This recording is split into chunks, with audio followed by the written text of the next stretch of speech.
Баршаңызға сәлем, менің құрметті YouTube көрермендерім. Мен сіздермен бүгін осындай мастикасыз жасалынатын қоян тортының рецептімен бөліскелі отырмын. Ең алдымен қажетті заттардың барлығын осылай дайындап аламыз. Менде кішкентай 6 жұмыртқа, егер ірі болса 5 жетеді. Осындай сапалы сгущенка қажет. Еріген сары май бөлме температурасындағы қопсытқышқа ұнға араластырамыз да қажетті бояуларды пайдаланамыз. Ең алдымен жұмыртқаны жақсылап көпіргенше миксерлейміз. Қант қосудың қажеті жоқ, себебі бұл қамырға сгущенка қосылатын болғандықтан қантсыз жасалынады. Рецептін описание бөліміне қалдырып қоямын, және де менің каналымды жоғалтып алмас үшін қоңыраушаны басып, подписация бөліміне өтіп, тіркеліп алыңыздар. Миксерленген жұмыртқа мен сгущенка және сары майымызды барлығын араластырып болған соң, шетінен ұнды сала отырып, өте жұмсақ кремообразный қамыр жасаймыз. Осындай болу керек, әдемі төгілген кезде крем сияқты өстіп қаймақ, қою қаймақ секілді қамыр болады. Жалпы қанша қамыр шықты барлығын өлшеп аламыз. Менде 865 грамм қамыр болды. Енді осыны менде 5 түрлі бояу бар екен. Сол 5 түрлі бояуға әрқайсысын 173 граммнан бөліп шықтым. Қамырдың барлығын бояп аламыз. Өзімізге қажетті краскалардың барлығын қосып, осылай әдемі түсті бояуларды шығарамыз. Бір тамшы ғана салуға болады. Міне менде осындай 5 түрлі бояу болып шықты. Осы 5 түрлі қамырды қазір 18 диаметрлік пергаментке сызылған домалаққа құйып шығамыз. Пергаменттің сызылған бетін астына қаратамыз, себебі ол қамырға жоғып кетуі мүмкін. Қамырды ортасынан бастап шеңберлей отырып, үлкейтіп, осылай біркелкі етіп құйып шығамыз. Және де бұл қамыр өте жылдам піседі. Егер де пештеріңіздің қызуы жақсы болса, 3 минутта ғана дайын болады. Міне құйып болдым. Барлығында осылай етіп кезектестіріп құйып аласыздар дағыны. Қалған пакеттің түбіндегі қамырды тастамай, одан да кішкентай бір коржық шығарып жіберуге болады. Коржықтарым пісіп жатыр. При желании сгущенкасын салғандықтан бұл осындай әдемі болып көтеріледі. Енді торттың ішкі кремін бастаймын. Мұздай сливкиді алып, миксердің жай жылдамдығынан бірте-бірте қоса отырып, қатты жылдамдығына шейін араластырамыз дағыны. Кішкене сливкиімізді қоюлатып аламыз. Осылай қою болған кезде қант ұнтағы мен сырымызды салып, ары қарай тағы да миксерлеп, қою крем болғанша араластырамыз. Тым көп араластыра беруге болмайды, себебі ол іріп кетеді сливки. Сондықтан да осындай қою болған кезде миксерді тоқтатамыз. Міне қараңыздар, осындай миксердің теміріне жабысып, әдемі қою крем болып шықты. Бұл крем дәл осындай 18 диаметрлік тортқа толығымен жететін крем. Сәл қисық кеткен жағын алып тастаймын қазір. Толығымен дөңгелек етіп түзеудің қажеті жоқ, себебі ол сыртқы креммен өзі тегістеліп кетеді. 18 диаметрлік торт болғанымен, бұның қазір сыртына крем қалыңдап қосқан кезде тағы да кішкене 2 сантиметрге торт өседі. Сонда 20 диаметрлік торт болып шығады. Осылай тегістеп алып жағып аламыз спатуламен. Және де қарасаңыздар, коржықтың мен бетін емес, астына салып жатырмын. Себебі беті сәл томпақтау болғандықтан тортымыздың формасы дұрыс шықпай қалады, томпайып кетеді. Сол үшін кез келген тортта негізінде, әсіресе осылай бөлек пісірілген тортта жинаған кезде астынан қаратып салу керек. Яғни бет жағын төңкеріп астыға қарату керек. Міне осылай етіп саласыздар. Сол кезде торттарыңыз кішкене тегістеу болады. Әрі салған кезде коржықты кішкене бастыра отырып, шамалы бір-біріне жақсы етіп жабыстырып шығуымыз керекпіз. Осылай жасаған жағдайда кремдеріміз тортымызға әдемі болып сіңіп, бір қалыпты болып, түзу болып шығады. Бұл енді черновой вариант деп аталынады.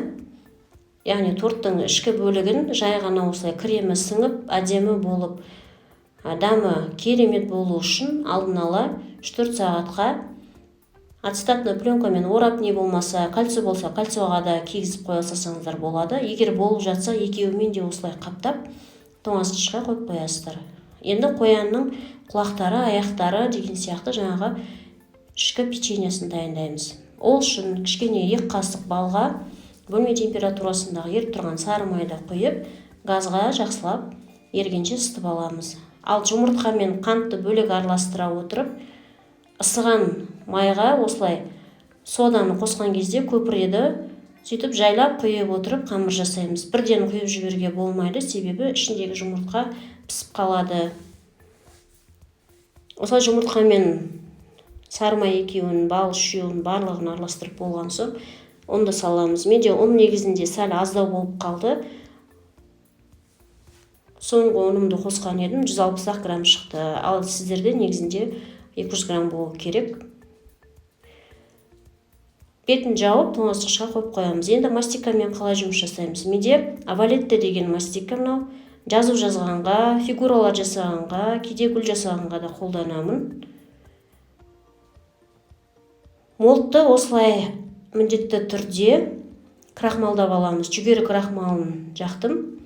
Және де үстіне кішкене әріптеріміз анық шығу үшін бастырамыз. Қажетті әріпке апарып, осылай мастикамызды жақсылап орналастырамыз. Және де үстінен пышақпен жайлап кесіп отырсақ, егер скальпель болса, скальпельмен кессеңіздер де болады. Әріптерді әдемілеп шығарып аламыз. Мына әріптеріміз біркелкі болып әдемі болып шығып жатыр. Егер де әріптің осындай кішкене жетпей қалған жері болса, яғни толық басылмай қалған болса, шамалы мастиканы алып, үстіне бастырып, тағы да кішкене толықтырып жібереміз. Және де қалған мастиканы міндетті түрде пакетке орап, кеуіп кетпес үшін қойып қоямыз. Енді қоянға қажетті шаблондар, құлағы, мұрты және аяғы барлығын осындай қағазға алдын ала кесіп дайындап аламыз екеуден. Енді осыдан қазір печенье формасын жасаймыз. Бұл қамыр менде морозильникте кішкене ғана 20 минутқа ғана тұрды. Қатып үлгерген жоқ. Қараңыздар, өте жұмсақ. Бірақ жұмсақ болғанында жақсы, себебі печеньеда сондай жұмсақ әдемі болып шығады. Пергаментке ұнды сеуіп алып, қамырды қолмен ғана жаймалап отырып, печеньелардың формасын жасап шығамыз. Бұл қолға жабысқақ, өте жұмсақ қамыр болады осындай. Осы қамырмен медовый торт жасасаңыздар да болады. Өте керемет, әдемі, жұмсақ медовый торт болып шығады. Барлығын қойып алған соң, осылай пышақпен ойып, кесіп аламыз дағыны, формасын шығарып аламыз. Ал енді мына сыртқы кремі. Мен бұл кремді видео тым ұзақ болғандықтан толығымен түсірген жоқпын. Бұған мен отдельно видео дайындадым. Келесі жолы осы сыртқы кремі туралы бөлек видео түсіріп жіберемін. 5-6 сағат бойы тұрған тортымыз әдемі болып, формасын ұстап осылай дайын болды. Енді осы салқын тортқа сыртқы кремді жағатын боламыз. Мен тортты қазір арнайы подложкасына көшіріп аламын. Торттың сыртқы кремі әрқашанда салқын тортқа жағылуы керек. Сол кезде кремдеріңіз бір тегіс әдем болып шығады. Және подложкамызды бұлғамас үшін осындай арнайы пергамент қағазын кішкенеден кесіп алып, торттың астына қою керек. Сол кезде біздің подложкамыз таза әрі әдем болып шығады. Енді кремді жаққан кезде астынан поворотный столик алып айналдыра отырып жақсаңыздар, жылдамырақ тегіс болады. Шпательмен әбден тегістейміз. Шпательді ұстаған кезде де тіке ұстауға болмайды. Және жетпей қалған жерлерде кремдерді өстіп толықтырып отырамыз. Торт біркелкі тегіс болу үшін осылай шпательмен 3-4 мәрте айналдырып тегістейміз. Қараңыздар, мен шпательді қатты бастырып жатқан жоқпын. Жай ғана сырғыта отырып, осылай тегістеп жатырмын. Енді қалған креммен толықтай төбесін тегістеп аламын. Және байқасаңыздар, мен кремді бірінші торттың шетінен бастап құйдым. Себебі бізде шеті сәл ғана кішкене болса да қисықтау болып тұр. Соны тегістеу үшін торттың ең шетінен бастап крем жағып, сосын барып қалған кремді ортасына жағамыз. Ортасында тым қатты мән бере бермеу керек, өйткені ол жақта жазулар болады, ол жақта кейде сәндейміз деген сияқты. Сол себептен ең тегіс болу үшін осы шет жағын абайлау керек. Және астындағы қағазды шығаратын кезде де осылай ақырындап отырып, бастырып отырып, жай шығарып аламыз. Бірден жауып алуға болмайды, өйткені астындағы кремі жұлынып кетеді дағыны, торттарыңыз қайтадан бөлінеді. Қайтадан толықтырып шпательдеп шығамыз. Енді мынау дайын болған аяқ қолдарымыздың барлығын қазір шоколадпен ертіп қаптаймыз. Менде қара шоколад пен ақ шоколад. Осыны ертіп алдым дағыны. Барлық қол аяқтарын қаптап шоколадпен осындай арнайы сеткаға кішкене тоңазытқышқа қойып кептіріп алдым. Екінші қайтара тағы да щеткамен осылай жағып шықтым. Я болмаса тереңірек ыдыс болса батырып алып жасай берсеңіздер болады, тегіс болу үшін. Қалған ақ шоколадты кішкене розовый тұс қосып, қол аяқтарының формасын жасап шығамын. Бұл торт менің клиентімнің өтініші бойынша мастикасыз болсыншы дегендіктен осылай печенье пісіріп, печеньенің формасында етіп жасауға тура келді. Барлығы жейтін зат болсыншы дегендіктен мен клиентімнің өтінішіне қарай жасап жатырмын. Егер де сіздерге де болашақта сондай өтініш түсіп жатса, арнайы сабақ болсын деген ниетпен түсірдім осы видеомды. Видео ұнаған болса, пікір қалдыра кетіңіздер.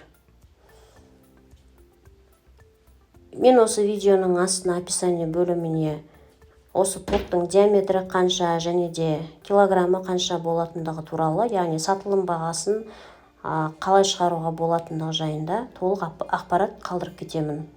Енді кондуринмен қалай жұмыс жасаймыз? Кондуринді кішкене спирт не болмаса су құйып алып, осылай жазылған әріптерімізді салып алып, толығымен кондуринге батыра отырып жазып шығамыз.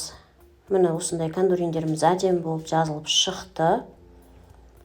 Спирттің орнына кейбіреулер су қолданып жатады, бірақ су ұзақ уақыт кебетіндіктен спирт қолдансаңыздар да болады. Міне торттың нәтижесі осындай болды, дайын.